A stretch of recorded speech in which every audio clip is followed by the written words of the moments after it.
मी असतील, मालक असतील, सुभाष बाप्पू असतील, आम्ही शहरातले सगळे आमदार मिळून आदरणीय देवेंद्र फडणवीस साहेबांकडे पाठपुरावा करून उजनी दुहेरी पाईपलाईनचं काम लवकर पूर्ण करून घेणार आहोत. त्यामुळं आज जे 4 दिवस आड किंवा 5 दिवस आड पाणी येत आहे ते लवकरच त्याचे दिवस कमी होणार आहेत आणि ज्यावेळेस उजनीचं काम पूर्ण होईल त्यावेळेस किमान 1 दिवस आड आपल्या शहराला पाणी मुबलक प्रेक्षाने येणार आहे. याची मी तुम्हाला ग्वाही आपल्या मंदिरात उपस्थित सगळ्या वडीलधारी लोकांच्या साक्षीने देतो.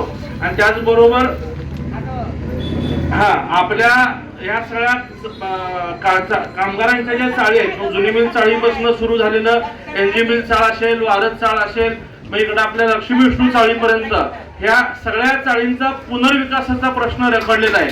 मग तो जुनी पोलीस लाईन असेल, धरमशी लाईन असेल, त्याचं कारण म्हणजे ह्या सगळ्या चाळींवरती B2 लागलेला आहे. B2 लागलेला असल्यामुळे आपण त्या चाळींचं नव्याने निर्मिती करू शकत नाही. तो B2 कमी करण्यासाठी देखील आपण फडणवीस साहेबांकडे पाठपुरावा करून घेणार आहे. मी स्वतः जुनी मिल चाळीत माझा जन्म झालेला आहे. माझे पंजोबा गणपतराव कोठे हे जुनी मिल मध्ये जॉबर होते. कामगारांचा वारसदार म्हणून मी तुम्हाला शब्द देतो की आपण निश्चितच हे B2चं काम करून घेऊयात व आपल्या सगळ्यांचे हक्काचे चांगले इमारती या ठिकाणी येणाऱ्या काळात बांधून पूर्ण होतील हा देखील आपल्याला विश्वास देतो. आदरणीय दिलीप भाऊ कोल्हेंचं माझ्या विजयासाठी खूप मोठा सिंहाचा वाटा आहे. मी खारीचा वाटा म्हणणार नाही, सिंहाचा वाटा म्हणणार आहे. स्वर्गीय तात्यासाहेबांचा आणि भाऊंचा आणि तुमच्या सगळ्यांचा खूप घनिष्ठ जिव्हाळ्याचा संबंध राहिलेला आहे.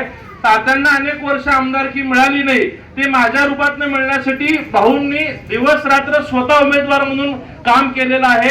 हा विजय फक्त माझा नाही तर दिलीप भाऊंचा देखील आहे. त्यामुळं मी साठे शिंदे वस्तीच्या कार्यक्रमात देखील बोललोय की भाऊंनी कामं सुचवायची, लेटर पॅड कोऱ्या लेटर पॅडवर सह्या घेऊन द्यायचं तेवढा अधिकार भाऊंचा असणार आहे आणि निश्चितच भाऊ तुमचे सगळे कामं पूर्ण करतील हा तुम्हाला विश्वास देऊन या ठिकाणी थांबतो. धन्यवाद.